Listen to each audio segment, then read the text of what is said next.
Hey students, welcome to your synthesis essay review. There's a couple items that you'll need. One is, of course, this video. Two, you might want to be open to your own copy of the sample synthesis essay that scored a 9. You'll definitely want to have your synthesis essay tracker open, and you'll definitely want to have your synthesis essay that you wrote and received back today in front of you for reference. So what we're going to do is we're going to go through this sample essay and talk about what the student did well in order to receive a 9 grade. And then you'll use the tracker to help determine how you will use the choices made by the student to help you improve your own synthesis essay writing. So let's get started. I'm going to be moving through this pretty quickly, so feel free to pause the video if you need to.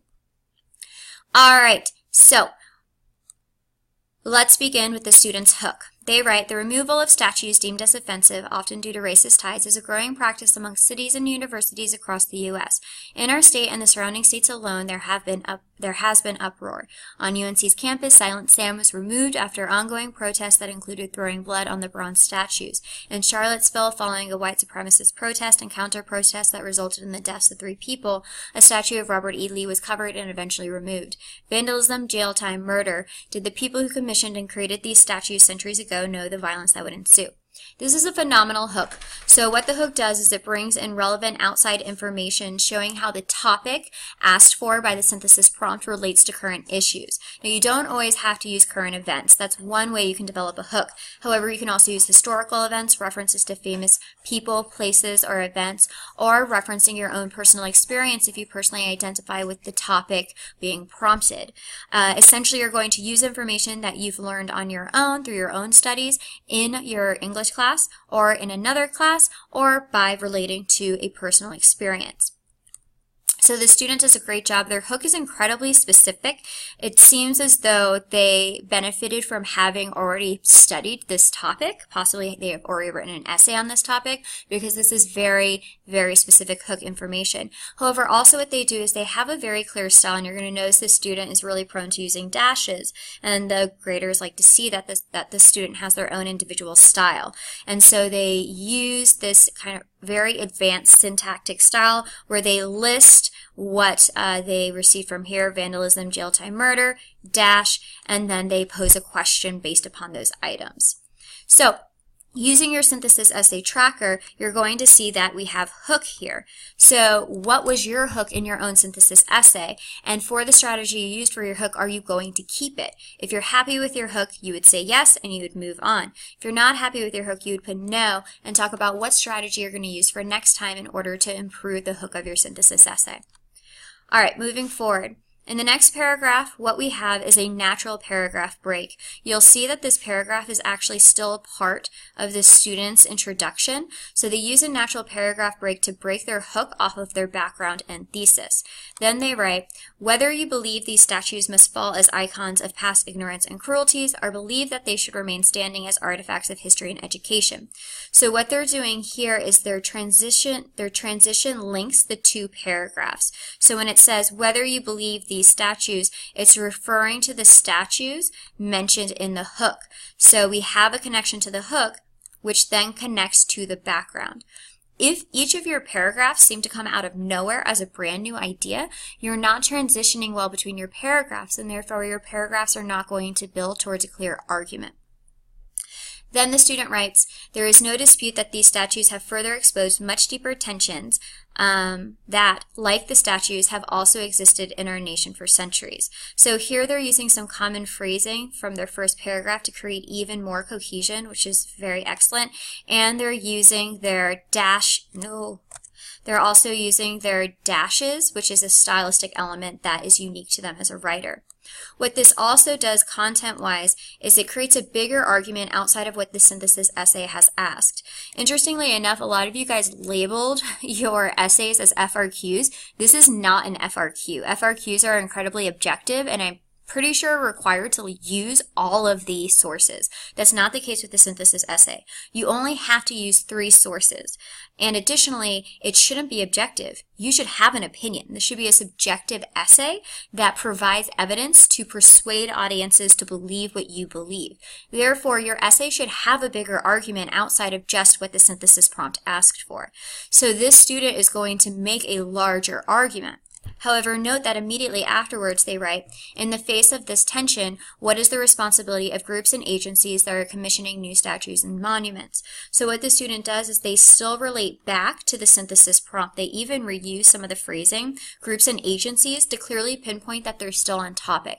And it's very important to be on topic, as it's going to hurt your grade significantly if your grader feels as though you're not writing on what the prompt asked for. So the student has their own bigger argument that's going to allow them to share their opinions, but they're also sticking ultimately to what the prompt asked for. And lastly, they write, while these new statues and monuments cannot heal divisions in our country, they can be a symbolic start that shifts to memorializing a future of peace and equality.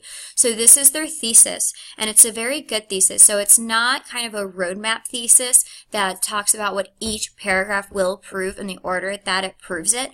What they have instead is an argumentative thesis, which is a superior thesis. What they do is they address the opposition. While this may be the case, this is what they believe. So some people may believe this, but the writer believes this, and then they further clarify what it is that they believe. So they have opposition, their position, and elaboration. This is an excellent thesis. So if you go to your synthesis essay tracker, we've covered a bunch of items: the natural paragraph breaks, the transition linking paragraphs, the larger argument, the clear link to the given prompt, and the thesis. So depending on how you did with those items, you'll fill in the tracker accordingly. All right. Now let's move on to what it looks like is going to be their first body paragraph. The student writes, offensive statues are not a new phenomenon, even though they have been much more prevalent in the news. So here we have a clear statement of topic sentence. This paragraph's clearly going to be about how offensive statues are not a new thing. And that's what the paragraph that follows is going to be about. You need to have a clear topic sentence. You need to have a clear topic sentence. If you're not writing clear topic sentences, please change that immediately. Also, the student does a really good job. Again, one of their biggest strengths is their cohesive ability. They relate to the idea of current news because they utilized a current event up here. Then they write, for instance, which is a transition phrase. While we talked about transitioning between paragraphs so that they build, you also want to make sure you're transitioning within paragraphs. So as you shift between the purposes of each section in your paragraph, you should have a transition. Here we're shifting from the topic sentence to the evidence. Therefore, we have a transition phrase to mark that shift. And you'll notice every time we shift between purposes, there will be a transition word or phrase. All right, so next the student then writes, the image, the Christopher Columbus Monument in Riverside Park, shows the silhouetted statue of Christopher Columbus framed by tree branches and covered by a foggy morning, source B. So there's a lot of important things in here. First, we see that this is the evidence. We see that they follow with a creative analysis that uses phrasing like framed by tree branches and covered by a foggy morning, which reads really pretty and has ever so slightly alliteration to it. And we have clear alliteration here, though it might not have been on purpose. And then they have their in-text citation. So what you want to consider here is, one, what types of evidence you're going to use. The majority of your evidence should be paraphrasing, as that will maintain your voice as a writer. You don't want to have a ton of quotes. When you do quote, you want to primarily use breakout quotes because, again, that will help maintain your voice as a writer, as the quotes will be very small. For the final option of full quotes, you should really only have one full quote in your essay. And another thing you want to consider are tag phrases versus in-text citations. Here, the student uses both. Here they have their tag phrase in which they state the title of the work they're going to talk about, and they have their in-text citation. You need to always have your in-text citation, as that is how your grader will count how many times you use a source and how many different types of sources you use. Using your tag phrase is a stylistic choice that oftentimes, if used correctly, will elevate your tone and make your writing sound more professional.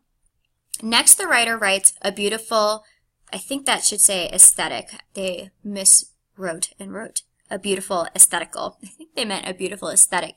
And here, even though this is a sentence fragment, it is a stylistic choice that they make, and you'll see in a minute why. They write, however, as they are now linking to their elaboration from the evidence. Christopher Columbus was known also for brutally enslaving and murdering native peoples to the Americas. Therefore, the statue shows only one perspective. The Christopher Columbus is a hero perspective. Should the statue remain standing? Should statues offering alternative perspectives be built in juxtaposition? So there's a lot of great stuff going on here. Here, this sentence fragment becomes snarky because it's pointing out how the statue only shows one perspective. Also, the student clearly shows their opinion here. They clearly find that that something needs to be done to better balance the statue and the perspective that it shares. Also, they make other stylistic choices. They have their colon here. They have rhetorical questions. But what you really need to understand is that you need to be making an argument. You need to have an opinion, and that opinion needs to come through when you're elaborating on your evidence. So make sure to do that. Now that they've mentioned juxtaposition, they go into another instance of juxtaposition. They say, consider another example in South Dakota. Here we're transitioning to our next example. We're moving from elaboration to evidence, so we have a transition, where this guy spent 30 years carving the likeness of Sioux leader Crazy Horse into the side of a mountain, source C. While this monument to the Sioux people was praised for juxtaposing Mount Rushmore, going back to what they mentioned up here, again cohesion, that stands only a few miles away, source C. There are many Sioux people who take no honor in the carving. And so this is returning back to the purpose of the overall paragraph, making sure it stays on topic. Before we move on, I want to look at how they use their sources. There's two things that they do. First off, this paragraph uses info from both source B and C, showing true synthesis. It is clear that the students saw what the two writings had in common. So a lot of you guys wrote paragraphs that only used one source. That's not really true synthesis. You need to be using two different sources that correspond in what you can prove with them. So this source and this source both are different sources that can be used to discuss offensive statues and why they were offensive. However, the student also uses sources to build from one single source. What this shows is that the student knows how to pull out just the information that they need from source C in order to build their argument. So you want to make sure that you're synthesizing sources between sources and also synthesizing within your source. Then the student writes, critics claim that the enormous carving did nothing to better educate visitors on the Sioux tribe and instead could go on swallowing money and effort forever. So this is an example of a breakout quote. And what's great about breakout quotes is that they allow you to weave evidence into your argument so that you can do two birds with one stone. You're arguing your own ideas while also utilizing evidence. And then the student ends with, when commissioning and creating a statue or memorial, the people affected by structure must be first and foremost considered. What they have here is a clear statement of proof. At the end of each of your paragraphs, you need to clearly state what it is that you've proven so that your readers understand what you're arguing before you move on to the next step in your argument. All right, so what we're going to do is we're going to check out the synthesis tracker, and the things that we have covered include the tag versus in-text citation, the stylistic choices, the elaboration, the synthesis and building of evidence where you pull from multiple sources and then within a single source, and your clear wrap-up. All right, so then there's one more, which is the concluding statement, which you will not get to until you go to the very bottom of this essay in the final paragraph. I'm going to stop this video as I'm almost out of time. There's only 15 minutes allotted. If you feel ready just to read the rest of your essay on this essay on your own and fill in your tracker, go for it. Otherwise, there will be a second video that goes over the last two paragraphs for students who want to get kind of guidance on the entirety of the essay. You don't have to watch the second video, but if you would like to, it is there to help you. If you are ready to move on, finish reading this on your own, and then go ahead and fill in your synthesis essay tracker. That is due for tomorrow. Thank you so much, guys. Maybe I'll see you in the next video. Bye.